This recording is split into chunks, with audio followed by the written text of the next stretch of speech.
बच्चों, अभी अभी आपने संयुक्त व्यंजन से संबंधित एक YouTube वीडियो देखा।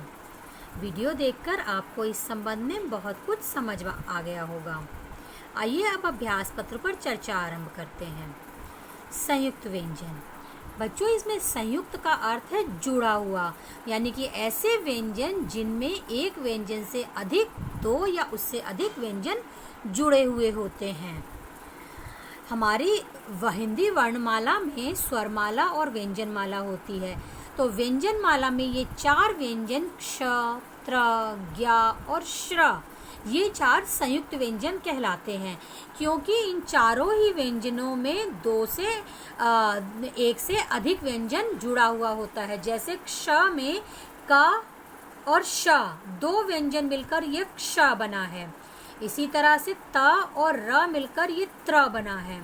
इसी तरह से ज्ञ जो है ज और ज्ञ मिलकर ज्ञ बना है। श और रा मिलकर श्र बना है।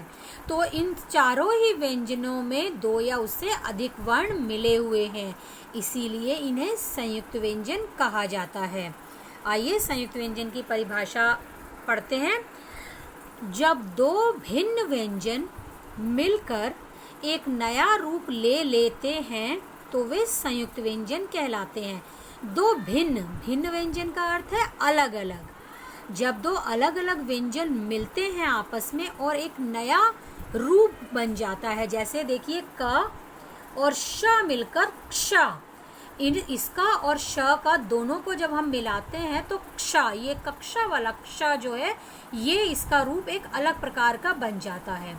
इसी प्रकार त और रा को मिलाते हैं तो ये त्र बनता है। तो ये इन दोनों का ही रूप एकदम से, ये त्र जो है वो एकदम अलग है। इन दोनों को मिलाने से ये त्र बना है। इसी तरह से ज और ज्ञ मिलाने से ज्ञ बना है। तो इन चारों ही में ये अलग अलग व्यंजन जुड़े हुए हैं, और ये अलग अलग व्यंजन जब मिलकर दो एक व्यंजन बनाते हैं, दो मिलकर एक अलग व्यंजन बनाते हैं, तो इसका रूप इस प्रकार से बनता है। इसलिए इन्हें संयुक्त व्यंजन कहा जाता है।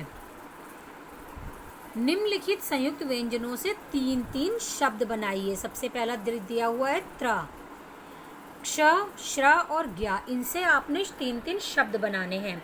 इसका अर्थ यह है कि आपने ऐसे शब्द लिखने हैं जिनमें इन व्यंजनों का प्रयोग हुआ हो। शब्द इन व्यंजनों से भी शुरू हो सकता है, ये शब्द के बीच में से भी आ सकते हैं, और शब्द के अंत में भी इनका प्रयोग हो सकता है। तो सबसे पहले है त्र से हम शब्द बना सकते हैं त्रिशूल।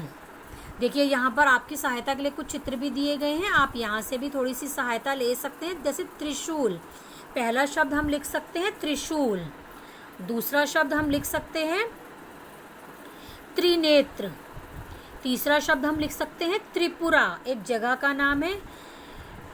त्रिलोक, त्रिलोक एक नाम भी है, और इस तीनों लोकों को भी त्रिलोक कहा जाता है। तो आपने तीन तीन शब्द लिखने हैं। अगला है क्ष। क्ष से हम लिख सकते हैं पक्षी। देखिए आपको उसका चित्र भी दिखाया गया है यहाँ पर। पक्षी, पक्षी, कक्षा, क्षत्रिय, रक्षा, रक्षित, ये सभी शब्द संयुक्त व्यंजन क्ष, इनका प्रयोग होता है। तो आप इसमें से कोई भी शब्द, तीन शब्द लिख सकते हैं। अगला शब्द है हमारा श्र। तो श्र शब्द से हम शब्द बना सकते हैं श्रुति, श्रेया, श्रवण, श्रावण, श्री, श्रीमती आदि। इन सभी में ही श्री श्र शब्द संयुक्त व्यंजन का प्रयोग हुआ है। अगला और अंतिम संयुक्त व्यंजन है ज्ञ। तो ज्ञ से हम देखिए यहाँ पर ज्ञ से ज्ञानी दिखाया गया है आपको, ज्ञानी। तो आप एक शब्द लिख सकते हैं ज्ञानी, दूसरा लिख सकते हैं ज्ञान, तीसरा लिख सकते हैं आप विज्ञान। तो इस तरह से आप अनेक शब्द बना सकते हैं। बच्चों, आप अपनी पसंद से भी शब्दों को लिख सकते हैं। यहाँ पर तीन से अधिक शब्दों पर चर्चा की गई है। आपने अपनी पसंद के केवल तीन तीन शब्द ही इसमें लिखने हैं। ध्यान रहे कि यह काम बहुत ही साफ और सुंदर ढंग से किया जाना चाहिए, और यह काम आपने मुझे 5 बजे से पहले हिंदी ग्रुप में सेंड कर देना है। तो आज के लिए बस इतना ही।